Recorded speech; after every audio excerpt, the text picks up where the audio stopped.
Assalamualaikum warahmatullahi wabarakatuh. Waalaikumsalam. Alhamdulillahirrahmanirrahim. Wassalatu wassalamu ala alihi wasahbihi. Asyhadu an la ilaha illallah wa syarika lah. Wa asyhadu anna Muhammadan abduhu wa rasuluh. Allahumma shalli ala Muhammad wa ala ali Muhammad.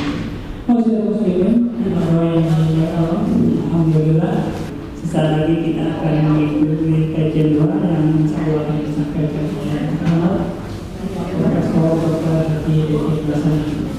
Tema hari ini untuk Bapak Ibu sudah kami beritahu melalui untuk itu mari kita buka pengajian ini dengan basmalah.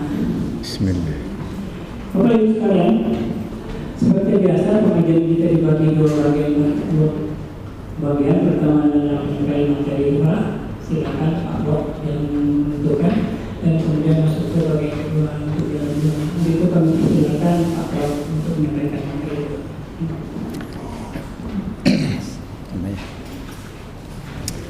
Assalamualaikum warahmatullahi wabarakatuh. Alhamdulillah rabbil alamin wa bihi nasta'inu ala umuri dunya din wa ala alihi washabbihi ajma'in. Asyhadu an la ilaha illallah wa la syarikalah wa asyhadu anna Muhammadan abduhu wa rasuluh allati la nabiyya ba'dah.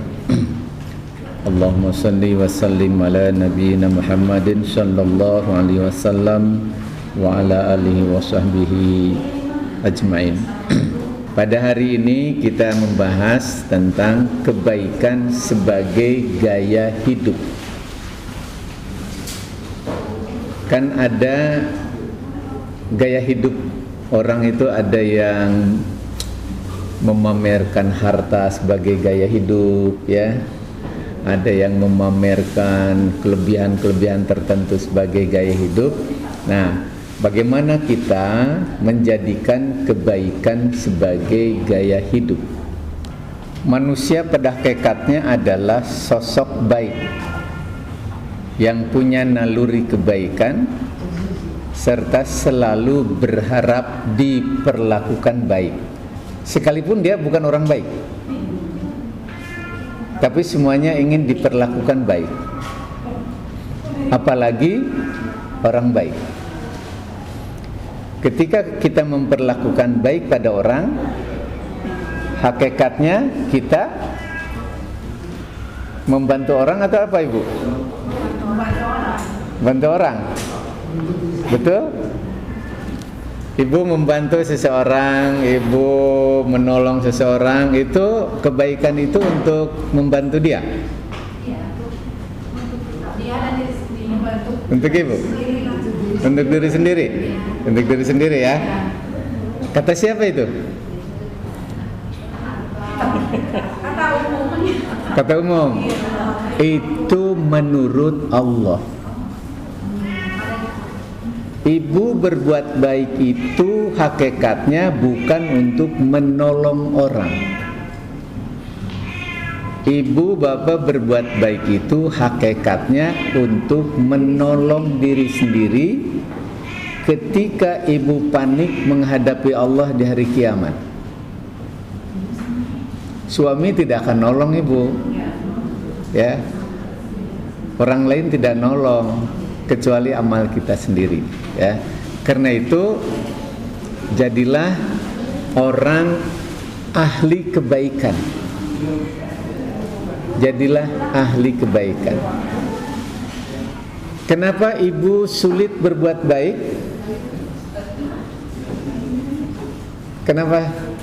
Kenapa sulit berbuat baik kita? Ya? Pengaruh setan. Setan dilepatkan nuju saum, kan setan teu aya, ya.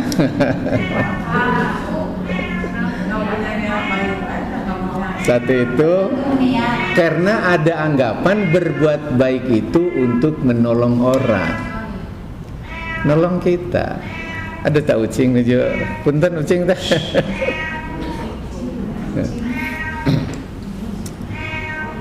Nah, kalau kita beranggapan bahwa berbuat baik itu untuk kita, ibu tidak akan sulit, bapak tidak akan sulit berbuat baik. Ya, tidak akan sulit. Ya, karena itu untuk kita, simpanan. Ya. Apa yang ibu berikan pada orang, hakikatnya untuk ibu. Kalau ikhlas karena Allah. Yang ada di rekening apakah milik ibu? Yakin itu?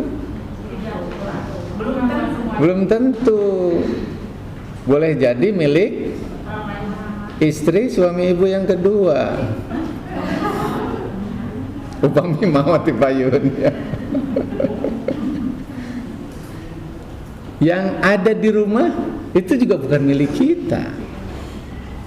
Belum tentu. Tapi biasanya yang diutamakan apa yang ada di rumah, yang ada di rekening sanes nu dipaparinkeun, padahal milik urang mah dipaparinkeun. Ya.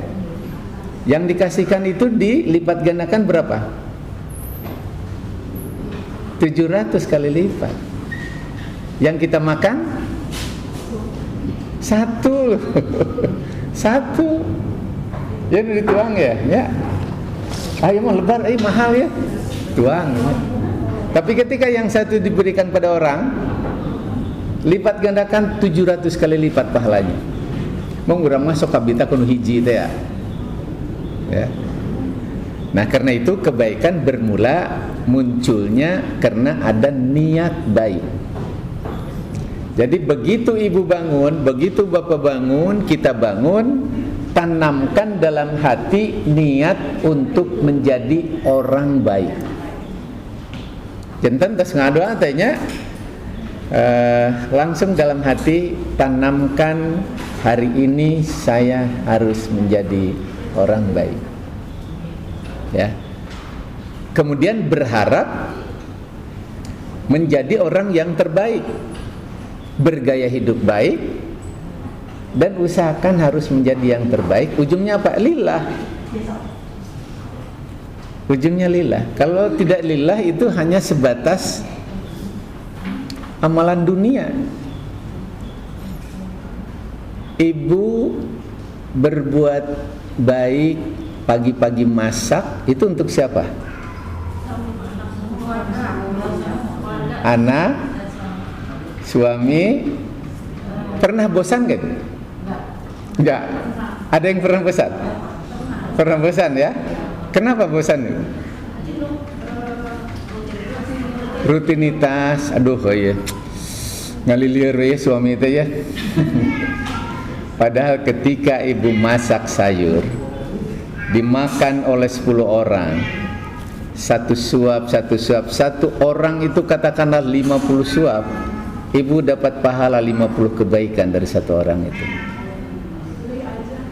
Ya, pilih ya. Jadi jangan punya anggapan ibu berbuat baik pagi-pagi masak itu untuk suami. Bukan. In ahsantum li anfusikum, kata Allah. Surat apa itu? Al-Isra ayat 7. Kalau kau berbuat baik itu untukmu. Kata siapa? Kata Allah. Jadi ibu masak berbuat baik itu bukan untuk suami, untukmu. Ulah diasin-asinkeun teuing nya.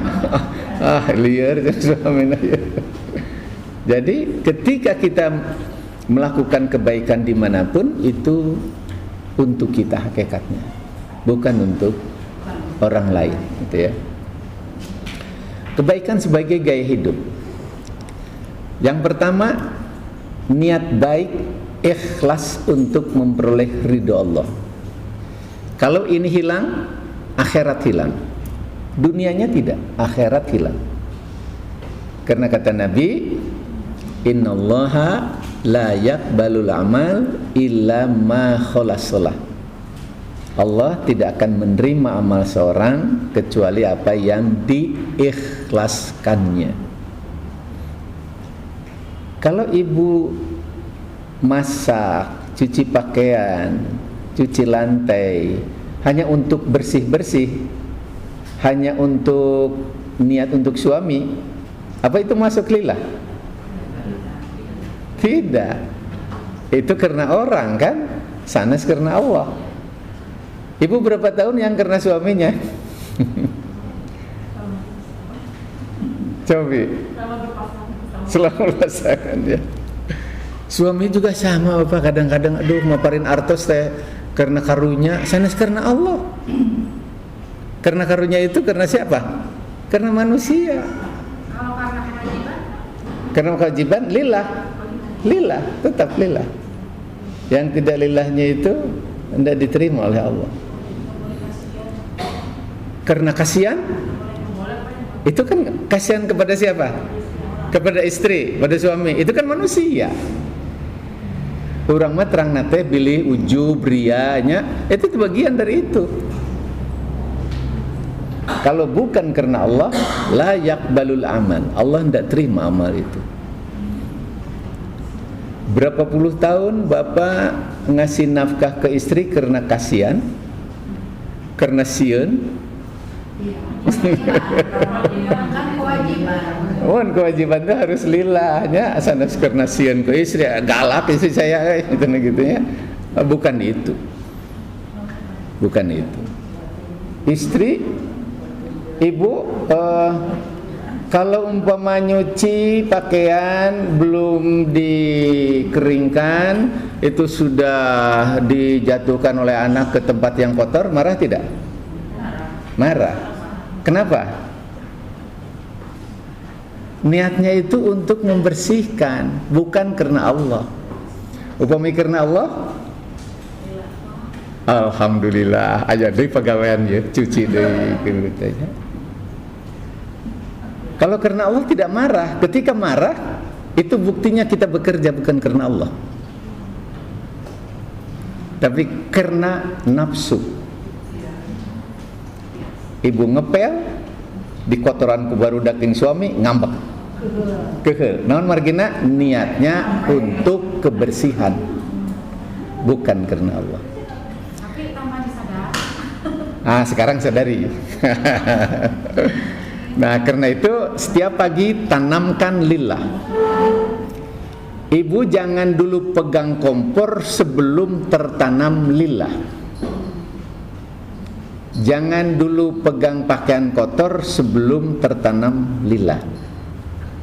Jangan ngasih uang dulu sebelum tertanam lillah. Aduh, beraku sakit, batur sakit ya. Nah, kan gitu. Sanes karena Allah, karena izin itu mah. Ya, itu sebatas dunia amalan itu. Di hari kiamat, malaikat menyodorkan kitab yang masih disegel. Kata Allah, buang kitab itu. Kata malaikat, demi keagunganmu ya Allah, isi catatan dalam kitab ini semua yang baik-baik. Kata Allah, isi catatan dalam kitab itu tidak dimaksudkan untuk memperoleh ridhoku. Buang kitab itu. Jangan sekedar ingin memperoleh ridho orang lain saja, manusia. Saif di akhirat saif ya. Jadi modal utama kalau kita ingin menjadikan kebaikan sebagai gaya hidup, niat.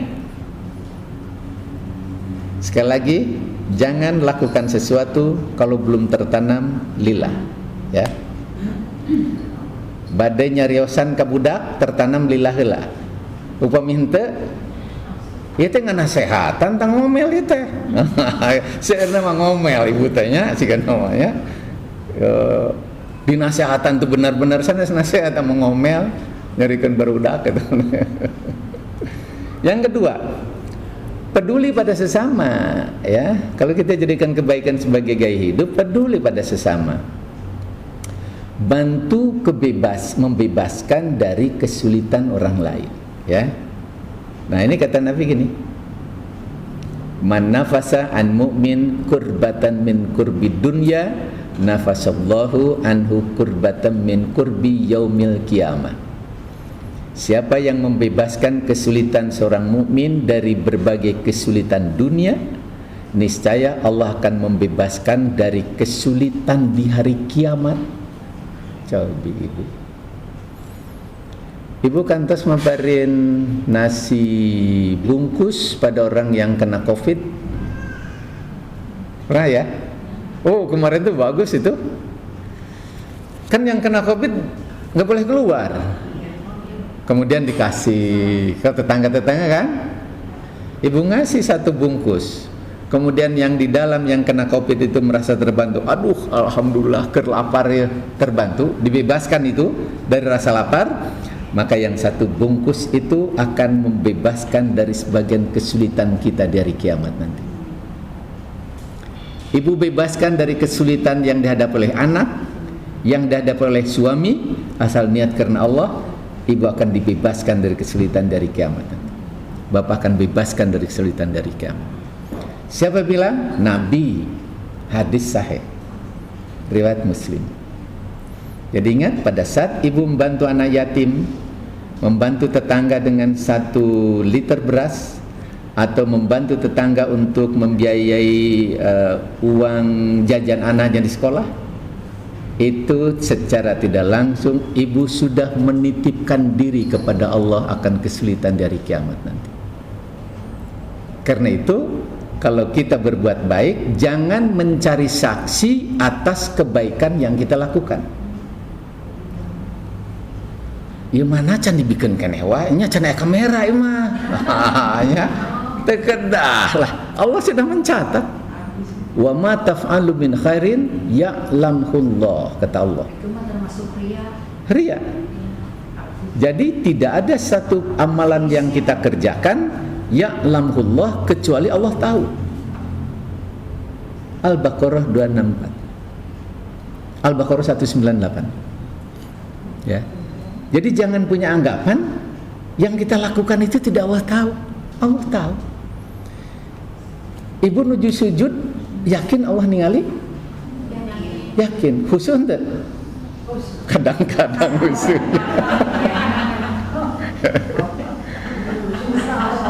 Insya Allahnya mudah-mudahan. Tapi umpama ibu ayah kamera CCTV, hati-hati ente. Hati-hati. Menamargi naon? Ada anggapan dilihat orang kan? Aduh, oi, orang ningali ya. Oh, dibunikeun segala rupiah teh.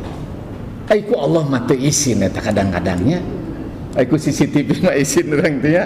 Ya Allah, istighfar lah urangnya. Astagfirullah. Beribadah sok itu kadang-kadang. Ya. Inilah yang harus diperbaiki.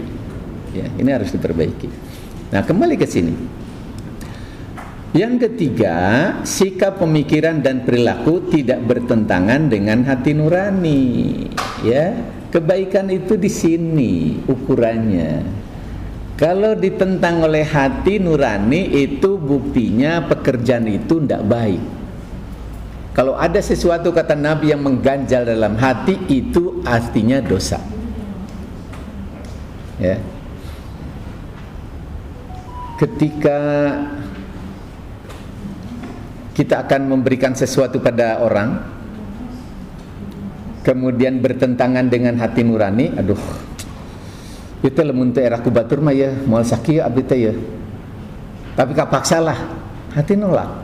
Itu satu, lilahnya hilang, itu juga tidak termasuk kategori baik. Ada seseorang gini, dia mengambil barang punya kantor. Kenapa? Karena gajinya 2 bulan belum dibayar. Diambillah barang itu seharga gaji 2 bulan. Katakanlah laptop. Setelah diambil, tanya sama logika, bener nggak saya ngambil? Bener, karena seharga gaji. Tanya pada hati, salah? Salah lo. Tanya sama iman, dosa lo. Sana salah, dosa lo. Nah, ketika itu bertentangan dengan hati nurani, itu artinya bukan kebaikan. Ayeuna urang seueur mengambil keputusan, berperilaku kadang-kadang bertentangan sareng hati nurani. Bade lebet ka kantor, hati teh disimpen dina meja di payunan pintunya, dilebet ke kantor. Dia memutuskan tanpa hati nurani. Ibu bapak berhubungan dengan anak, suami, istri. Sebagian besar hubungan anak, suami, istri di rumah adalah hubungan dari hati ke hati, bukan logika ke logika. Tapi kadang-kadang suami menggunakan logika secara penuh sehingga ribut sareng istrina. Kasih sayang mah sanes urusan logika atuh, ya, hati nurani. Karena itu ketika bicara di kantor, di rumah, ya, dari hati ke hati, dari logika ke logika, aman insyaallah, nyaman. Kadang-kadang kita margi pameget mah orang hoyongna teh ya teh asup logika ya. Gitu ya. Mohon kekuatan teh sanes logika wungkul hati nurani. Ayeuna seueur di penjara tah hati nurani teh. Ke urang nyarira. Akibatnya apa? Stres. Nanti akan saya sampaikan dampak dari orang yang tidak punya kecintaan kasih sayang. Ini bagian akhir, ya. Menitipkan kebaikan melalui amal saleh. Man amila sholihan falinafsi. Barang siapa melakukan amal saleh itu untukmu, kata Allah. Wa man asafa alaiha, apabila kita berbuat buruk itu pun kembali pada kita. Ibu bapak ketika menyakiti orang sampai tunduk, jangan punya anggapan jangan kita seneng Elesia. Bukan. Anda akan menjadi orang yang menderita dari kiamat di hadapan Allah nanti. Kembali pada kita. Ya. Kadang-kadang ada orang berkelahi, kemudian yang satunya kalah, oh bahagia. Orang didolimi, kemudian yang satunya tunduk-tunduk bahagia. Bukan. Di dunia boleh, tapi di hari kiamat akan menjadi orang yang paling menderita nanti. Kalau kita banyak berbuat jahat itu, ya. Tidak hidup dengan dendam dan kebencian. Insya Allah hari ini Bapak, Ibu dan kita dalam hati tidak ada dendam pada seorang. Tidak ya? Tidak ada kebencian? Tidak ada. Insya Allah itu ada sama dengan cerita dalam hadis, ya, mudah-mudahan masuk kelompok itu. Satu saat Rasulullah SAW dengan para sahabat berkumpul, kemudian kata Nabi, sebentar lagi di antara kita akan datang seorang calon penghuni surga. Sahabat senang, siapa ini? Kemudian datanglah seorang pemuda yang wajahnya masih basah dengan air wudhu. Duduklah bersama-sama. Oh bangga, disebut oleh Nabi calon penghuni surga. Besok hari sampai hari ketiga Nabi menyampaikan hal yang sama. Sebentar lagi di antara kita akan datang seorang calon penghuni surga. Yang datang orang itu. Kemudian seorang sahabat Abdullah bin Umar, kalau tidak salah namanya itu ya, dia mendekati, hamba Allah katanya, bolehkah saya tidur 3 malam di rumahmu? Diiyakanlah oleh dia. Pulanglah berdua. Dia ingin tahu amalan apa yang dia lakukan sehingga dia disebut sebagai calon penghuni surga. Malam pertama tidak ada yang istimewa, biasa-biasa saja. Malam kedua, hari kedua, dilihat amalan apa ini, nggak ada yang istimewa. Sampai hari ketiga nggak ada yang istimewa amalannya. Kemudian dibilang, kenapa dia disebut sebagai calon penghuni surga? Kemudian ditanya, hamba Allah, amalan apa yang kau lakukan sehingga engkau disebut sebagai calon penghuni surga? Kata dia, tidak ada yang istimewa dari amalanku kecuali apa yang kau lihat. 2 kali, 3 kali menjawabnya itu. Kata dia, udahlah kalau gitu saya pulang aja. Maka pulanglah. Sebelum sampai ke pintu, ditepuk pundaknya. Hamba Allah katanya, tidak ada yang istimewa dari amalanku kecuali semalam pun saya tidak menyimpan hati busuk pada orang lain. Tidak ada dendam dan kebencian, tidak ada kedustaan. Subhanallah. Kantas orang dendam, kantasnya ada kebencian, kecuali upami menuju bahagiannya. Biasanya upami henteu benci teh kaping 1 dugi ka kaping 7. Kaping 30 malah parasea. Nah, hamba Allah yang disebut calon penghuni surga adalah mereka yang tidak ada dendam, tidak ada kebencian. Saya dulu pernah melatih ibu-ibu sebelum Covid ya, 2 tahun yang lalu, duka tes lulus, duka tes acan. Ada yang masih ingat latihannya? Yang mengisi formulir. Tidak. Ibu ingin diberi tugas? Mau? Oh ya, si ibu mana liar yang tugas deh naon. Untuk melatih agar kita menjadi orang yang hidup tanpa dendam dan kebencian. Latih oleh ibu, oleh bapak. 1 minggu saja dulu ya. 1 minggu pertama, ibu, bapak dan kita semuanya tidak menanamkan perasaan jengkel dan marah pada siapapun. Siap? 1 minggu dulu. 1 minggu dulu. Nanti setelah 1 minggu hitung batalnya berapa kali. Pada saat batal apa yang hilang? Apa yang hilang ketika marah, ketika jengkel?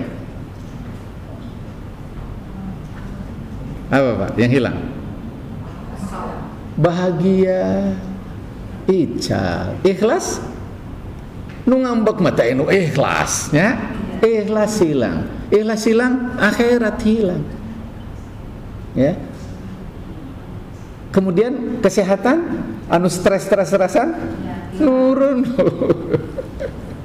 Nah, hitung nanti kalau masih banyak batalnya, latih lagi. Biasa ibu, bapak? Insya Allah ya. Iya suami, nah jadi kia sih ibu, ini jadi cek ibu teh tunggu sampai latihan selesai. Ya? Kalau ada godaan. Enggak. Sedang latihan, jaga. Tapi jaganya lillah, ya. Rasakan ketika kita mengelola emosi. Karena orang yang paling hebat bukan orang yang mampu mengendalikan orang lain, sanes. Orang yang hebat itu ukurannya orang yang mampu mengendalikan diri sendiri. Ya. Upami anu piambekeun ke sabar. Jauhi. Ya. Itu yang ke Pak, nanti jadi orang racun kan? Bukan orang racun kan? Oh ya bukan lah. Kan ini kan peduli sama orang. Ibu ini kan ikhlas. Beda, ibu beda ya. Pak saya sabar Pak. Di jalan ditilang kunaon gitu teu nyeunaksim lain sabar sieun eta mah ya eta sieun sareng sabar benteng ya sieun sabar. Gimana Pak kalau sekarang makan tekanan ekonomi juga yang jelas mahal. Terus keluarga ada. Ya. Pasti kan akan ada rasa itu juga. Marah itu ada. Iya. Marah itu ada.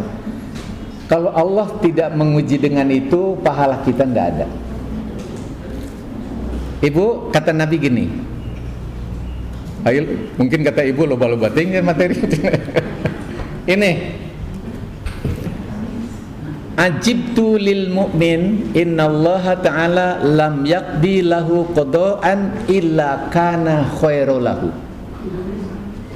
Kata Nabi, saya takjub, saya tercengang terhadap perkara orang mukmin. Sesungguhnya Allah Subhanahu wa taala tidak melaksanakan suatu keputusan kepadanya, takdir, melainkan hanyalah kebaikan baginya. Jadi takdir yang diturunkan oleh Allah itu untuk yang mukmin semua yang baik-baik, dijamin kebaikannya. Ketika minyak goreng teu ayahnya dararaek diambekeun. Tapi jangan salah, pada saat uang kurang, pada saat posisi hilang dan sebagainya, pada saat sakit, kata Nabi, Allah takdirkan keputusan untuk mukmin ini semua yang baik-baik. Jadi jangan katakan ketidakberhasilan itu kegagalan, sanes. Ketidakberhasilan adalah sukses dengan rencana Allah. Sanes gagalnya. Ibu jangan katakan, orang bilang kan gini, kegagalan adalah sukses yang tertunda, begitu ya. Sanes. Ketidakberhasilan adalah sukses dengan rencana Allah. Kata Nabi, apa yang ada pada kita yang terbaik menurut Allah. Jadi yang tidak ada pada kita tidak dijamin kebaikannya oleh Allah. Pada 1 bulan minyak tidak ada, itu dijamin ketidakbaikannya. Lamun air minyak sigana mau kolesterol tinggi ta. Nah, jadi semua putusan-putusan itu pada saat kita diuji ya, itu semuanya yang diberikan oleh Allah yang baik-baik. Kenapa kita marah ketika uang tidak ada, ketika sakit, ketika jabatan turun? Kalau yang punya pejabat ya, punya jabatan, karena kita belum tahu rahasia Allah. Kalau sudah tahu, pasti dia akan bilang alhamdulillah. Ada seorang perempuan yang tidak jadi nikah dengan si laki-laki itu, padahal diidam-idamkan. Stres dia. Setelah 1-2 tahun, dia mendapatkan pengganti yang lebih soleh, lebih cakep, lebih benghar. Apa kata dia? Alhamdulillah.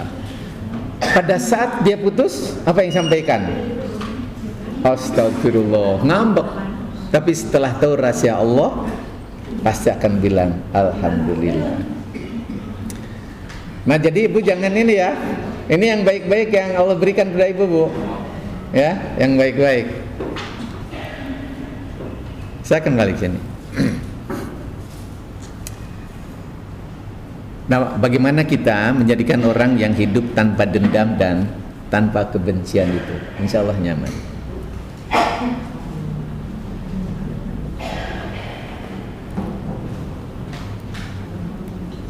Ikhlas sebagai gaya hidup.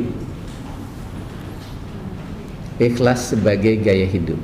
Sanes gelang, sanes tas anu miliaran gaya hidupnya. Apa? Kalau kita bawa tas yang miliaran, itu simbol apa itu? Kekayaan. Sana simbol, tanda petik, simbol kaliuran. Ya miliar atau tas miliaran ya. Atuh. Miliar itu. Nah, ikhlas sebagai gaya hidup. Ini kunci tadi ya. Di hari kiamat manusia akan bertanya kepada Allah, ya Allah, kenapa kami tidak dicatat sebagai orang melakukan amal saleh? Di dunia kami lakukan amal saleh. Apa kata Allah? Apa kamu tidak ingat? Kamu lakukan itu bukan karenaku, tapi karena manusia. Silahkan cari manusia yang kau harapkan. Habis itu. Tadi ibu, masak karena suami jangan, seep kepala. Bapak ngasih nafkah karena sieun, karena karunya ke istri, jangan. Lillah. Kalau tidak, kata Allah, silahkan kau cari manusia yang kau harapkan itu. Ya. Berbuat baik tanpa berharap balasan dan ucapan terima kasih. Kata siapa itu? Allah. Dalam surat Al-Insan ya. Bisa dibaca ayat 8 sampai ayat 11. Ketika kita memberi makan, memberikan kebaikan, melakukan kebaikan, kata Allah, la nuridu minkum jazaan wala syukuran. Jangan kau berharap balasan dan jangan kau berharap ucapan terima kasih. Coba. Jangan berharap balasan dan jangan berharap ucapan terima kasih wala syukuran. Masih ada perasaan kalau saya berbuat baik, mudah-mudahan orang membalas kita? Ada perasaan itu? Ada ya? Sekada. Tah, di Sunda itu. paparin artos 500.000 leos weh. Nah bahasa tuh sia. Oh nuhun nanti gitu ya. Kata Allah, wala syukuron. Jangan kau berharap ucapan terima kasih. Kenapa? Uang yang kita berikan pada dia adalah rizki dia.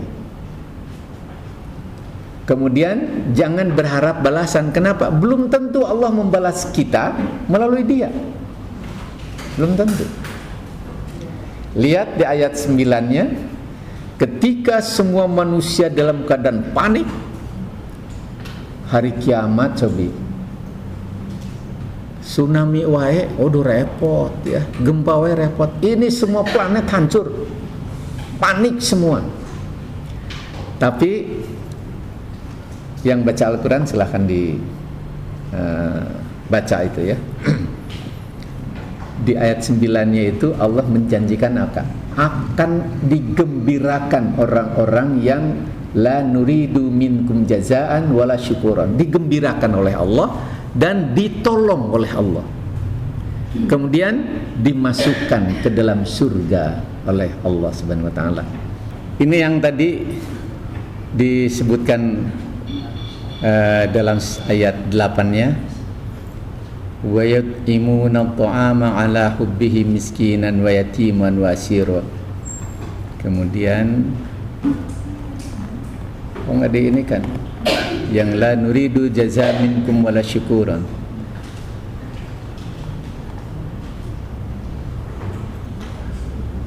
Ayat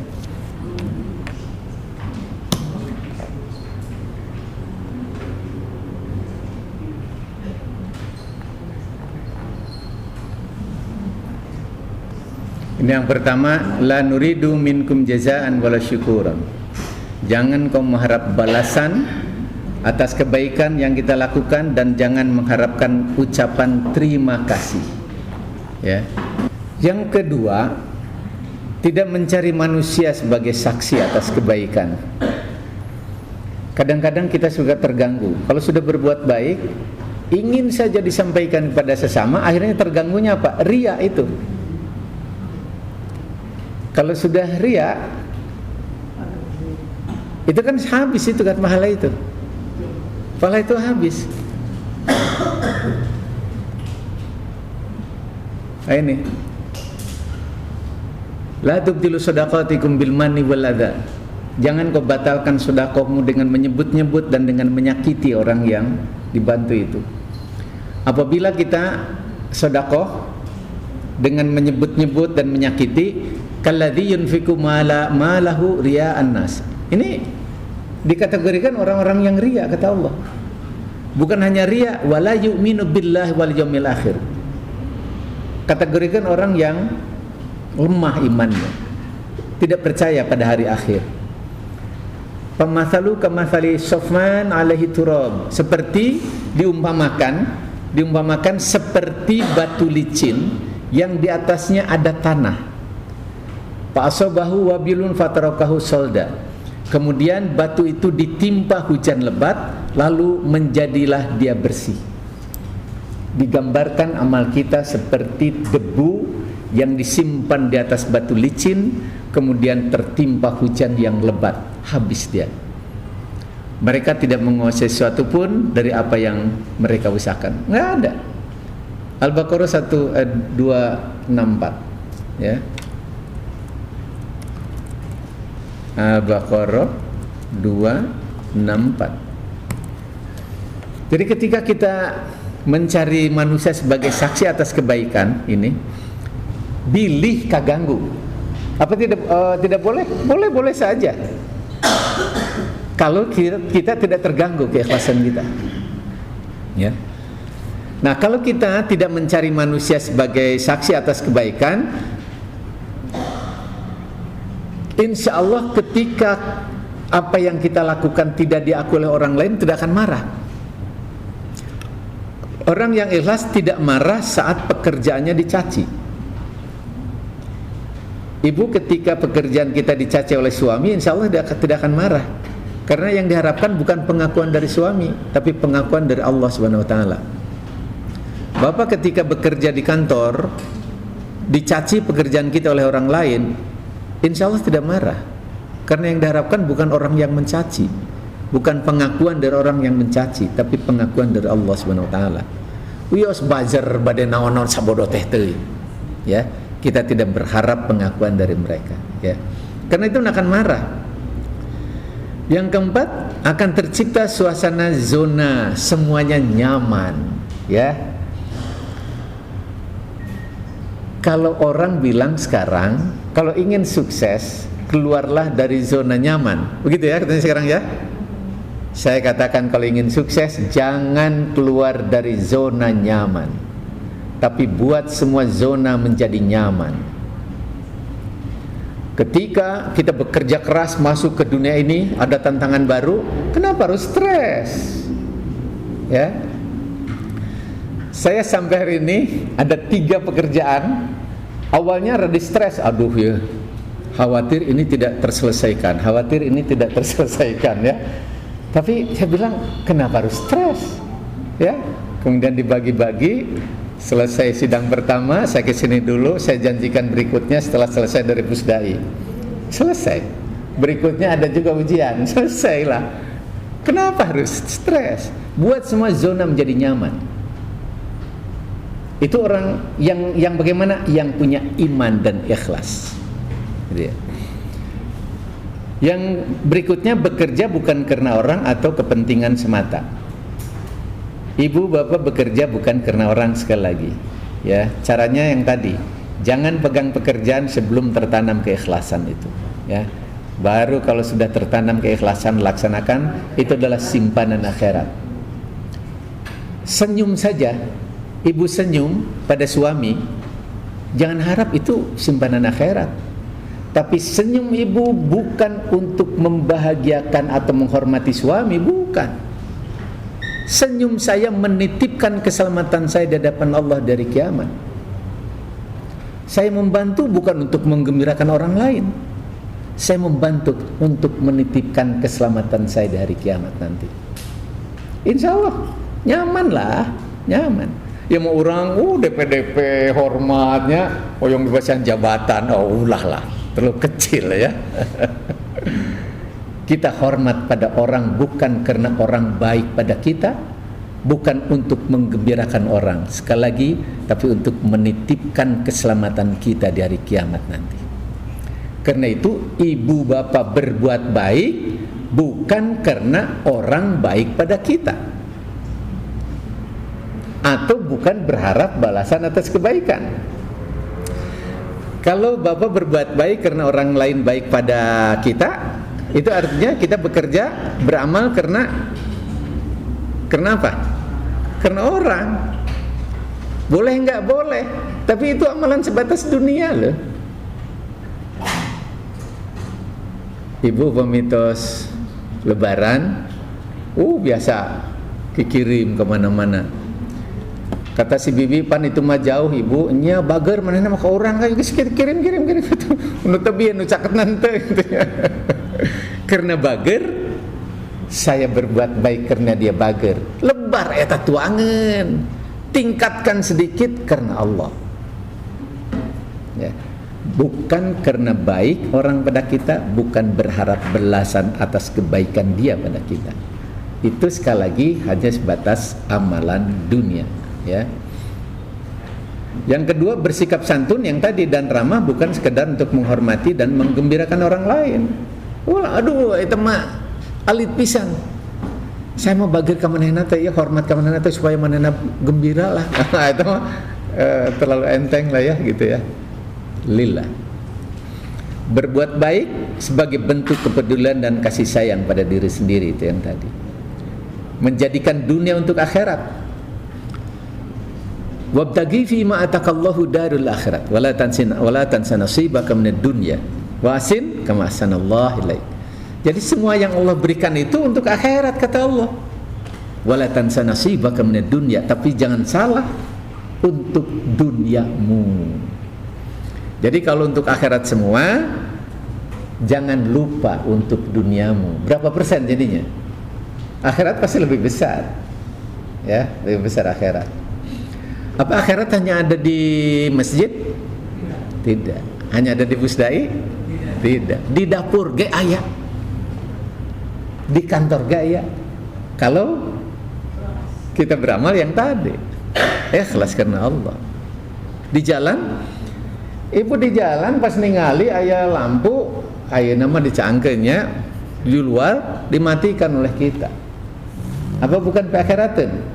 Piakhirateun kalau ikhlas. Teu kedah didugikeun ka Ustad Afan atau yang lainnya. Ya mun teu ku ibu dipaehan mah anggar caang tah boros, ente kedah entos we amalan urangnya gitu ya. Gitu. Nah, kemudian yang terakhir, selalu bahagia itu sebagai simbol syukur ya. Jadi kebaikan sebagai gaya hidup itu yang kedua, gaya hidup dibentuk oleh kejujuran dan kerja keras ya. Jujur itu pisurgaeun. As-siddiq kata Nabi, jujur itu yahdi ilal khair, akan menunjukkan jalan kepada kebaikan. Orang jujur digampilkan ke Allah jadi orang baik. Siapa yang memudahkan kita menjadi orang baik kalau sudah jujur? Bukan sekedar pengetahuan, bukan. Allah yang menjadikan kita menjadi orang baik bila kita jujur. Wal khair yahdi ilal jannah. Dan kebaikan itu menunjukkan jalan ke surga. Jujur digampilkan ke Allah menjadi orang baik dan dimudahkan oleh Allah masuk jalan ke surga. Tapi sebaliknya, orang-orang yang kizib, orang yang berdusta, yahdi ilal fujur, dimudahkan oleh Allah menuju jalan keburukan. Wal fujur yahdi ilan nar, dan keburukan menunjukkan jalan ke surga, ke neraka. Jadi budayakanlah kejujuran. Jujur ini akan membuat orang nyaman, sehat, ya. Tapi kalau tidak jujur, stres. Mau dina cariosana mah sae eta dina manahna awon cenah gitu tanya gitu ya. Nah, karena itu jagalah yang ini. Kemudian kerja keras. Kerja keras itu apakah untuk menjadikan kehidupan kita maju? Belum. Tapi kerja keras untuk mengubah kesulitan jadi kemudahan. Kalau kita inna ma'al usri yusran, fa inna ma'al usri yusran, fa idza faraghta fansab. Di balik kesulitan ada kemudahan. Ingat, di balik kesulitan ada kemudahan. Apa kuncinya? Apabila sudah menyelesaikan satu pekerjaan, berbanting tulanglah untuk menyelesaikan pekerjaan-pekerjaan lain. Tidak ada yang sulit. Semua dimudahkan oleh Allah, asal kuncinya kerja keras. Tapi amal soleh itu lebih dari kerja keras. Orang yang beramal soleh, baik laki-laki maupun perempuan, bahwa mukmin dia beriman kepada Allah, falanuhyiyannakum hayatan thayyibatan. Allah akan memberikan kehidupan yang terbaik. Jadi kalau ingin memperoleh kehidupan yang terbaik, tidak cukup kerja keras, amal saleh. Seur anu kerja keras nah, tapi akhirnya stres. Nah kieu wae hirup teh ya. Oh, tidak dijamin memperoleh kehidupan yang terbaik. Tapi akan dimudahkan untuk mengubah kesulitan jadi kemudahan. Dan dengan kerja keras, dengan amal saleh, Allah jamin akan memberikan kehidupan yang terbaik. Hasil kerja keras digunakan untuk beramal saleh. Dari amal saleh Allah akan tingkatkan kehidupan kita untuk memperoleh kehidupan yang terbaik.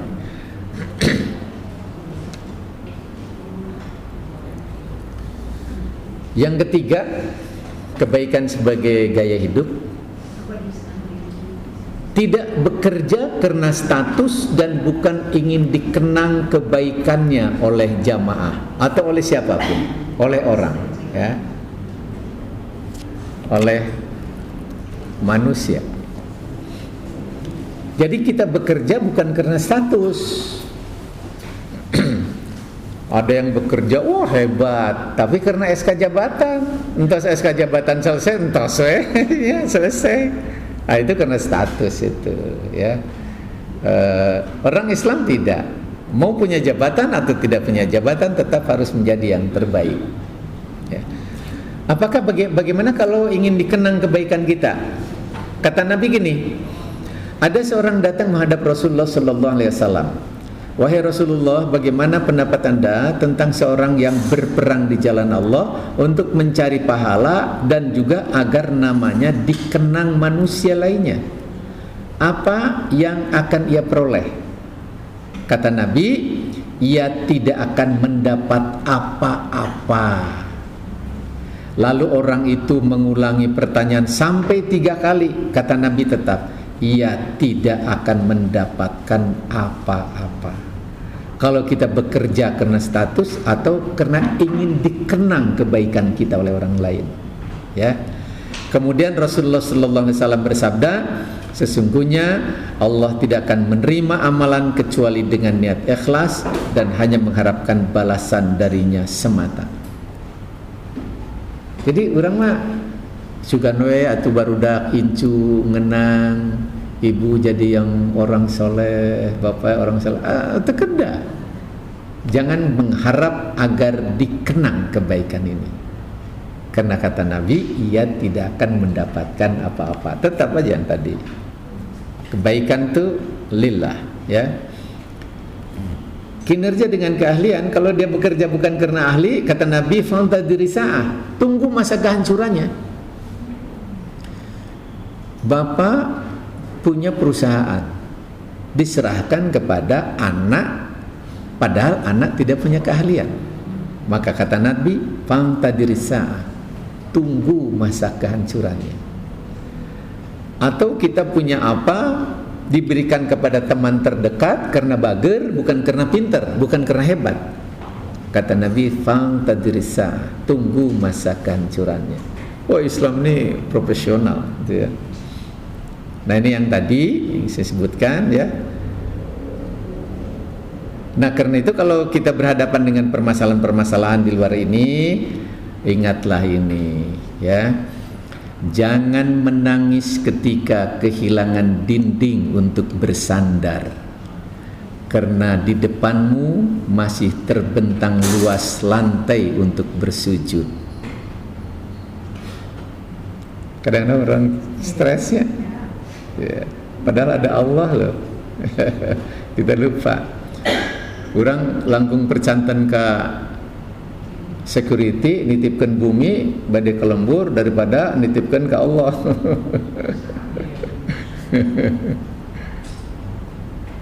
Nah, ini yang tadi, ketidakberhasilan bukanlah kegagalan, tapi sukses dengan rencana Allah Subhanahu wa taala.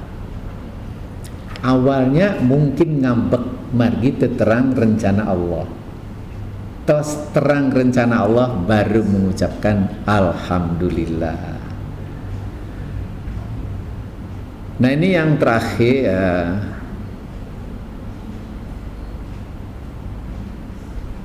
yang terakhir ini. Ini saya sampaikan riset, mungkin di antara ibu bapak sudah ada yang baca, ya. Sel-sel kanker paling takut dengan rasa cinta, kasih sayang dan bahagia. Ini seorang guru besar, David Hawkins, seorang ilmuwan, merilis hasil penelitiannya. Sel-sel kanker paling takut dengan rasa cinta kasih. Banyak orang sakit karena lack of, kekurangan cinta dan kasih sayang. Dalam dirinya tidak ada kecintaan kasih sayang. Itu paling nyaman sel kanker di lingkungan orang-orang yang beku hatinya, tidak ada kecintaan dan kasih sayang. Kata Hawkins, kebanyakan orang sakit karena di dalam dirinya tidak ditemukan sedikit pun rasa cinta dan kasih sayang, tulus atau ikhlas, dan tidak ada kebahagiaan, stres gitu ya. Yang ada hanya kedengkian. Ini hasil riset nih. hanya ada kedengkian, hanya ada penderitaan, hanya mengeluh, sedih dengan derayan air mata. Ini banyak orang sakit ini karena ini, ya. Dengki, geuleuh ke si eta teh. Padahal si eta tos bobo orang manteu we, ngambutan si eta nya. Menderita, yang diingat itu penderitaan, sanes syukur atas nikmat Allah. Pada Allah menguji dengan penderitaan dan dengan kenikmatan. Yang diingat hanya penderitaan saja. Dipanyawateun. Hanya keluhan. Mungkin kata teman ibu teh, gerak saya tak mau mendatang teh luh lah wae gitu. Luh lah wae mengeluh, ya, mengeluh. Tekenging enaknya, tekenging, ya. Sedih, ya. Upami ngadangu eril muhun sedihnya lah, ya, dak ngomong sedihnya. Tapi setiap hari sedih, teu aya. Ya. Nangis, mus-mus nangis gitu ya.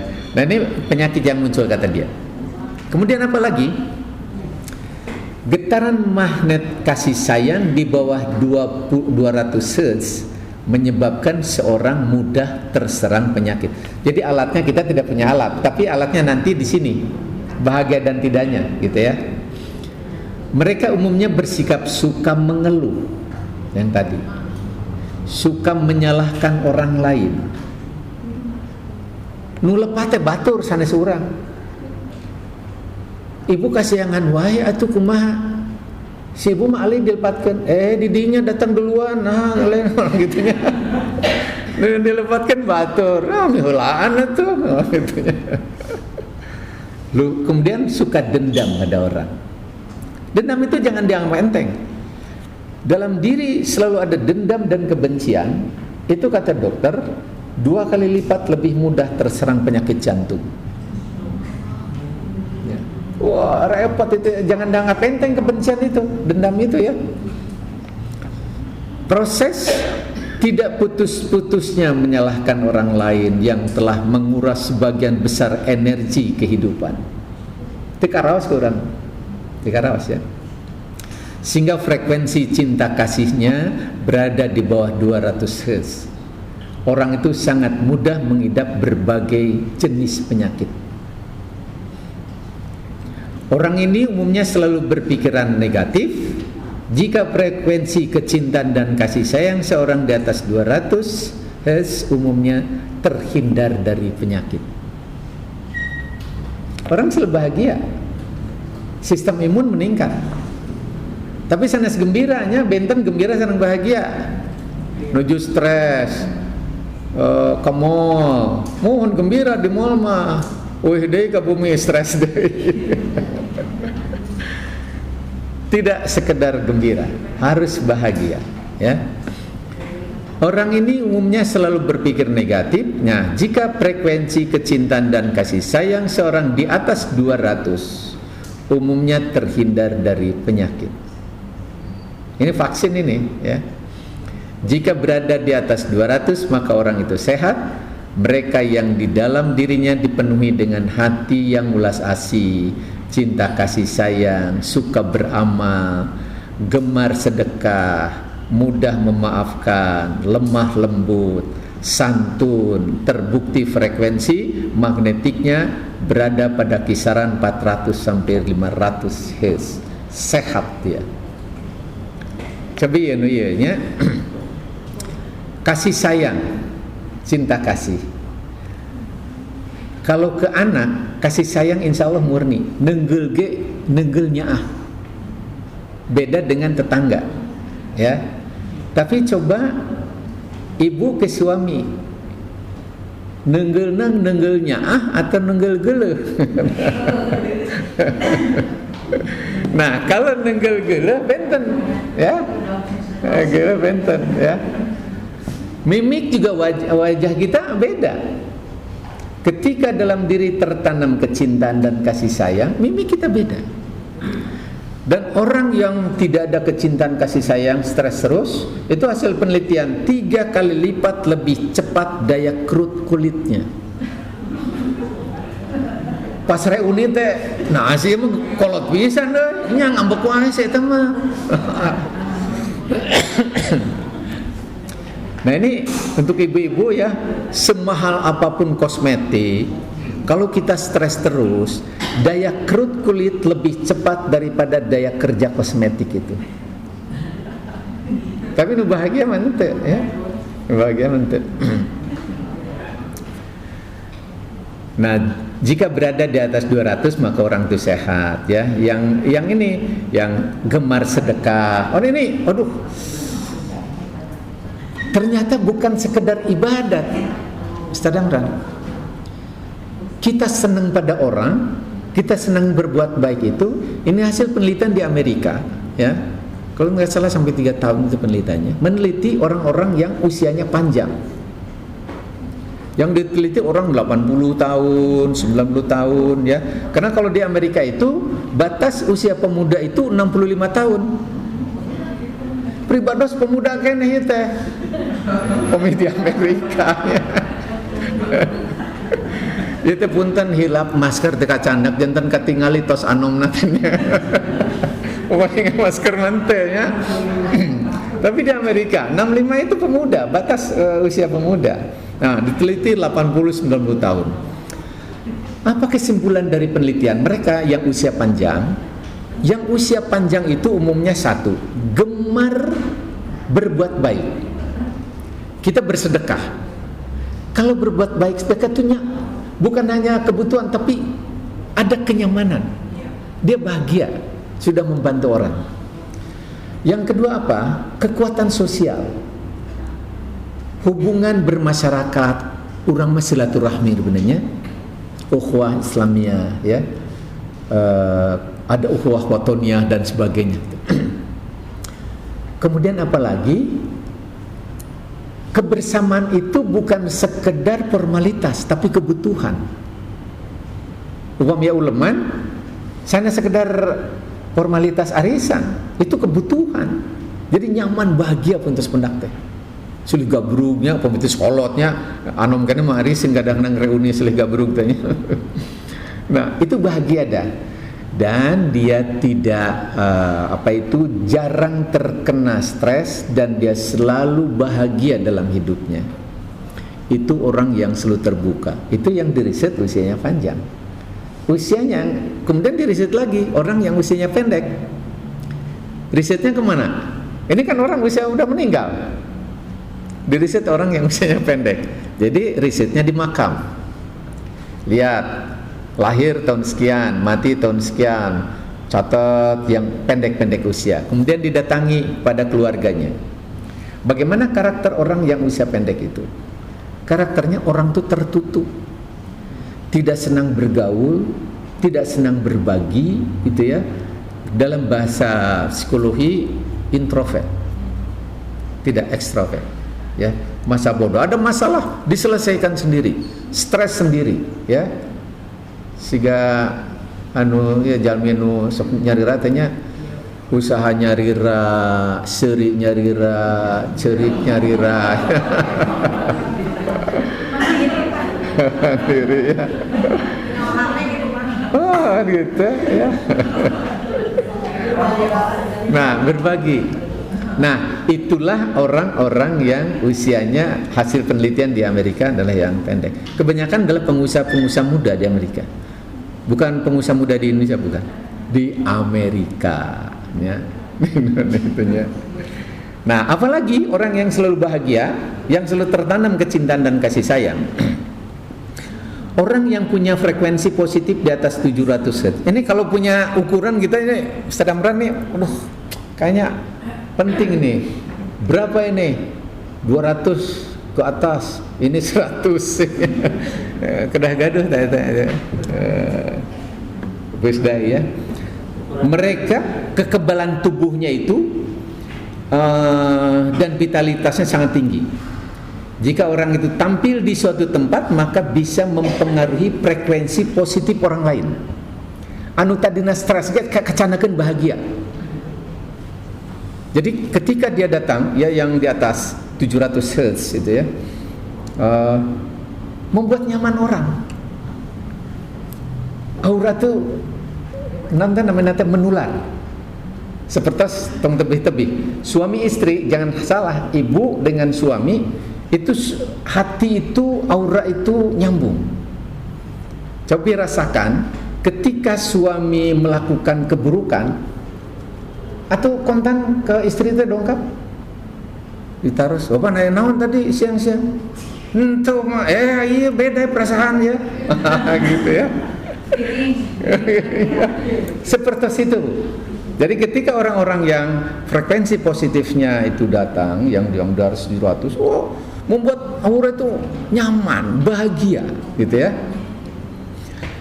Jika orang itu tampil di suatu tempat, maka ia bisa mempengaruhi frekuensi positif di daerah itu.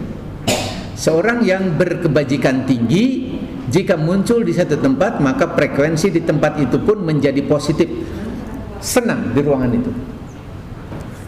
Semua orang yang hadir di tempat tersebut akan merasakan getaran cinta kasih yang sangat tinggi. Semua orang merasa nyaman dan sangat tergugah untuk dekat dengannya.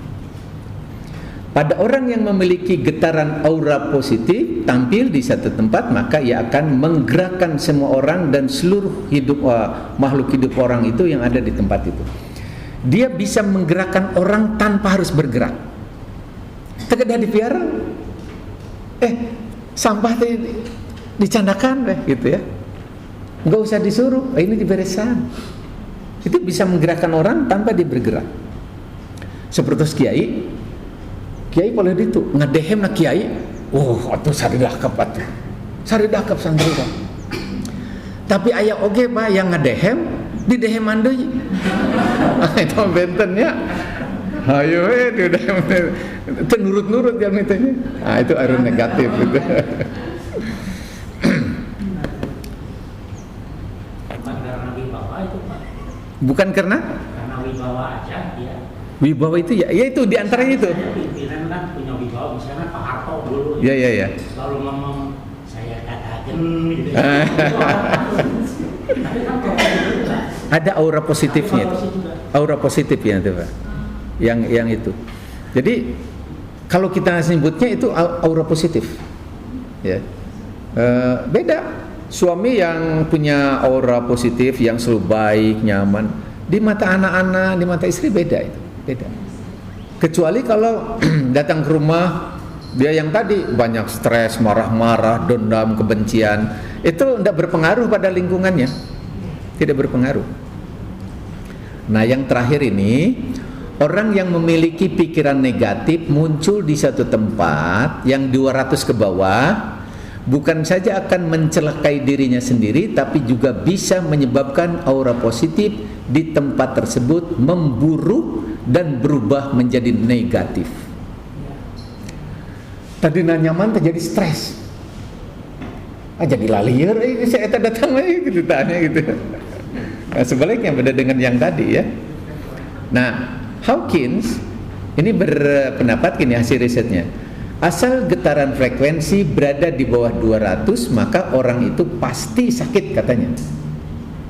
Yang diteliti orang-orang sakit getarannya itu di bawah 200. Ya. Sayang kita tidak punya alat itu. Tapi alatnya sekali lagi kebahagiaan dalam hati itu.